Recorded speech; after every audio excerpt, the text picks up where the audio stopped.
በእርግጥ ከዚህ ትውልድ አቅሳን ነፃ እንዲያወጣ ትፈልጋላችሁ? በፍጹም። ዘፈን ያለበት ሰርግ መሄድ እንዴት ይታያል? ነሺዳ ከሆነስ? ዘፈን ስላልሆነ ችግር የለውም ይሉናል።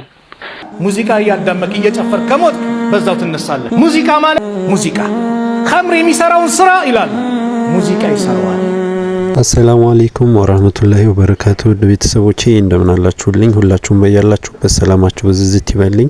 በዛሬው ፕሮግራሚ ይዤላችሁ የቀረብኩት መግቢያ ላይ እንደሰማችሁት እጅግ በጣም አስፈላጊና ወሳኝ አንገብጋቢ የሆነ ቪዲዮ ነው። ላይክና ሼር እያደረጋችሁ ተከታተሉት። ሀቅ እንበል፣ ለሚጠቅመን ነገር ራሳችንን እናጎልብትላለሁ። በቀጥታ ወደ ቪዲዮ። ዘፈን ያለበት ሰርግ መሄድ እንዴት ይታያል? ነሺዳ ከሆነስ? ዘፈን ስላልሆነ ችግር የለውም ይሉናል። ሰርግ የተጠራ ሰው መሄድ ግዴታ ነው፣ መቅረት ሐራም ነውም ይሉናል። ዘፈን ሐራም ነው ያለበት ቦታ አንሄድም ስንል አንዳንድ ሰዎች ዘፈኑ ሲጀምር ትወጣላችሁ፣ እስኪ ጀምር ችግር የለውም ይላሉ። በነሺዳ ስም በሶላዋት ሴቶችም ሆነ ወንዶች ሰርግ ላይ ስለሚጨፍሩስ ምን ይመክሩናል የሚል ጥያቄ ነው። የሰርግ ጥሪን ተቀብሎ መሄድ ግዴታ የሚሆነው ቦታው ላይ ወንጀል ከሌለ ነው። ማንኛውም በሸሪዓ የተከለከለ በአላህና በመጨረሻው ቀን የሚያምን ሰው ሊያደርገው የማይገባ ተግባር ቦታው ላይ ካለ ጥሪውን አክብሮ መሄዱ ዋጅብና ግዴታ አይሆንም፣ ግዴታነቱ ይቀራል። ዘፈን በቁርአን በሐዲስ በሱሐቦች ንግግር መሰረት ሐራምና ክልክል ነው። ወሚነ ናሲ መን የሽተሪ ለህወል ሐዲስ ሊዩድለ ዐን ሰቢልላህ የሚለው የቁርአን አንቀጽ በዘፈን ተፈስሯል። ነቢዩም አለይሂ ሰላቱ ወሰላም አኺር ዘመን ላይ ዝሙትን፣ የሐር ልብስን፣ የሙዚቃ መሳሪያን፣ ዘፈንን ሐላል የሚያደርጉ ሰዎች ይመጣሉ ብለዋል ነብዩ ሰለላሁ ዐለይሂ ወሰለም። ከዝሙት ጋር ዘፈንን አብረው ጠቅሰዋል አለይሂ ሰላቱ ወሰላም። ሐላል የሚያደርጉ ሰዎች ይመጣሉ ማለታቸው በመሰረቱ ሐራም ነው ማለት ነው። እንደዚሁ ደግሞ ደጋግ ቀደምቶች ዘፈን ልብ ላይ ሙናፊቅነትን ያሳድጋል፣ ውሃ አትክልትን እንደሚያሳድገው ተብሏል። ስለዚህ ዘፈን ሐራም ከመሆኑ አንፃር ዘፈን ያለበት የሰርግ ጥሪን ተቀብሎ አክብሮ የመሄድ ግዴታ አይኖርበትም። ሙስሊም የሆነ ሰው የጠራውም አካል ለምን አልመጣህም ብሎ መቆጣት አይችልም። አዎ መሄድ ዋጅብ ነው፣ ቦታው ከወንጀል ከጠራ ነው። ወንጀል ካለ ሰዎችን ጥሪን ማክበር በሰላም ግዴታ ነውና ኑ ሊል አይገባም። ቀድሞ ቦታውን ከወንጀል ማጥራት ይኖርበታል። ነሺዳን በተመለከተ የዘመኑ ነሺዳዎች አብዛኞቹ ከዘፈን ማይለዩና ማይተናነሱ ናቸው። አብሯቸው የሙዚቃ መሳሪያ ይኖራል። በወንድ በሴት በህፃናት ድምፅ ሁሉ በጋራ እየተባሉ ዘፈን የሚሰራውን አይነት ስራ የሰዎች ልብ ውስጥ እንዲሰሩ ይደረጋል።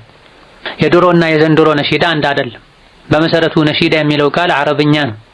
ነሺዳ ማለት ድምፅን ጮክ አድርጎ ግጥም መግጠም ማዜም ማለት ነው እንጂ የሴት የህፃናት ድምፅ አስገብቶ ከበሮና የሙዚቃ መሳሪያ ጨምሮ የሚባሉ ነገሮችን ከድሮ ነሺዳ ጋር አመሳስሎ ይቻላል ብሎ መከራከርም ይሁን መተግበር አይቻልም። ይህ እንዳለ ሆኖ ሰርግ ላይ ከበሮ መምታት ለሴቶች ተፈቅዷል፣ ከታች ክፍት የሆነ ከበሮ ሲሆን፣ ይህም የተፈቀደው ለሴቶች ለብቻቸው። ወንዶች ከሴቶች ጋር አብረው ሊያደርጉ አይገባም። ወንዶችም ለብቻቸው የወንዶች አዳራሽ ላይ ወይም ክፍል ላይ ሊያደርጉ አይገባም። የተፈቀደው ሰርግ ላይ ጭፈራ፣ ከበሮ ለሴቶች ብቻ ነው። ቃላታቸውን ከሸሪዓ ጋር የማይጋጩ ሐያን የማይገፉ መሆን አለበት። ሴቶችም ቢሆን የሚሉት ዘፋኝ ሴቶችን ሊያመጡም በጭራሽ አይገባም። እዛው በጊዜው የገረላቸውን እርስ በርሳቸው እየገጠሙ ሰርግ መሆኑ እንዲታወቅ ሊያደርጉ ሊጫወቱ ይገባቸዋል። ወንድ ይሄን በጭራሽ ሊያደርግ አይገባም። ከበሮ እየተመታ ወንድና ሴት አብሮ እየጨፈረ ሶላዋትና ዚክር የተባለ እንደሆነ ደግሞ ጥፋቱ እጅጉኑ የከፋ ይሆናል። ሶላዋት ዒባዳ ነው፣ ዚክር ዒባዳ ነው። ዒባዳ ከከበሮ ጋር በጭራሽ አልተያዘም ሸሪዓችን ላይ። የተኛውም የነቢ ሱሐባ ከበሮ እየመታ አይጨፍርም ነበር ተብሏል። አንድ ሱሐባ እንኳ ከበሮ እየመታ አይጨፍር ነበር የሚል ማስረጃ ማምጣት አይቻልም። ዚክር ሲደረግ ነቢ ላይ ሶላዋት ሲወርድ አደብ ልንይዝ ሰኪና ሊኖረን እንጂ ዚክር ዒባዳንና መጨፈርን በእጅ ማጨብጨብን ከበሮ መምታትን በጭራሽ ልናያይዘው አይገባም። ይሄ ከሌሎች ሃይማኖቶች የመጣ ሌሎች ሃይማኖቶች ዘንድ የሚታወቅ እንጂ ከረሱል ከሱሐቦች የተወረሰ አይደለም። ከጊዜ በኋላ የተለያዩ አይነት ፍርቃዎች አንጃዎች እስላም ውስጥ ሲገቡ ነው ሲፈጠሩ ነው እንዲህ አይነት ነገር እስላም ውስጥ የገባው እንጂ ቀደም ሲል እንደተጠቀሰው ሱሐቦች ወይም ታቢዒዎች ከበሮ እየመቱ ይጨፍሩ ነበር። ነብዩ ይሄን አድርገዋል ሊል የሚችል ማንም የለም። አለ የሚል ሰው ካለ ማስረጃውን ያምጣ። በህልም አይቶ አልያ ደግሞ ከነቢ በላይ የሚወዷቸውና የሚያከብሯቸው የጠሪቃ መሪዎቻቸው ሼኾቻችን የሚሏቸው በድፍረት ሊናገሩ ይችላል። ወልዮች አርገዋል ሊሉ ይችላል። የኛ ወሊ ነቢ ናቸው አለይሂ ሰላቱ ወሰለም። ከነቢ በላይ ወልይ የለም። ትክክለኛ ወልይም የእሳቸውን መንገድ የሚከተሉ ናቸው። ስለዚህ ዚክርን ሶላት አለ ነቢን ክብሩን ልነካ አይገባንም። ሰርግ ቦታ ላይ ሴቶች ሐያን የማይነካ ከሸሪዓ የማይጋጩን ግጥም እየገጠሙ ለራሳቸው ሊጫወቱ ከበሮ ሊመቱ ይችላሉ። እንዲህ አይነት ነገር ወንዶች ጋር ሊኖር አይገባም። እንዲህ አይነት ችግሮች ካሉ በሰርጉ ላይ ሄዶ ማስወገድ የሚችል ሰው መምከር የሚችል ሰው ካልሆነ በስተቀር ለመታደም ሰርጉን ለማጀብ መሄድ አይቻልም፣ ሙንከር ስላለ። ሙዚቃ እያዳመቅ እየጨፈር ከሞት በዛው ትነሳለህ። ሙዚቃ ማለት የዚና ተጣሪ ትልቅ መሳሪያ ነው። ሙዚቃ ኸምር የሚሰራውን ስራ ይላል ሙዚቃ ይሰራዋል። አበርኩልሽ ነው ዛሬ ዘፈን። አላህ ይጠብቀን ከሙዚቃ፣ አላህ ይጠብቀን። የቁርአኑን ፍቅር ውስጣችን አላህ ያስገባልን። ታዲያ ሰው መንገድ እየወጣ የመኪና አደጋ ሊመጣ ይችላል። አላህ ከአደጋ አላህ ይጠብቃችሁ። ስንት በላ በሚመጣበት ሰዓት ሰው በሞተበት ሀል ይነሳል። ሙዚቃ እያዳመክ እየጨፈር ከሞት በዛው ትነሳለህ። አላህ ከመጥፎ ነገር ይጠብቃችሁ፣ እኛንም አላህ ይጠብቀን። እኔንም እናንተንም አላህ በኸይር ስራ የሚጸኑ ሰዎች አላህ ያድርገን፣ ከመጥፎ ሰዎች የሚከለከሉ አላህ ያድርገን እላለሁኝ።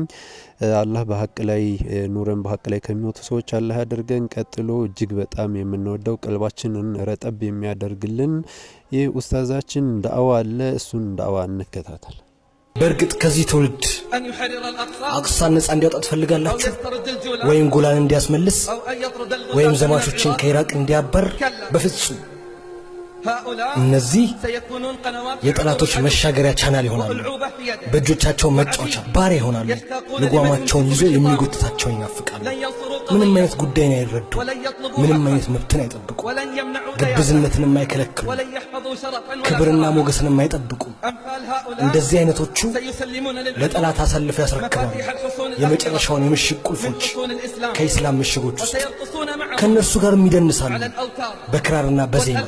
እንዲያውም ከነሱ ጋር ይሽቀዳደማሉ። የመጠጥና ከነሱ ጋር ቁማር ይጫወታሉ። አዎ እዚህ ሙናፊቆች አሉ፣ ቅጥረኞች፣ ወራዶች፣ ጨፋሪዎች። ነገር ግን አንጠራጠርም በሚሊዮን የሚቆጠሩ ደጋፊዎች እንዳሏቸው። ተከታታዮችን ብዛታቸውን አላህ ብቻ ነው የሚያውቀው። ያ አላህ ህብረተሰባችን እዚህ ደረሰ። ወደ ግብዝነት መሳሳሞች እስኪቀርቡ ድረስ ዳንሶች፣ መተቃቀፍ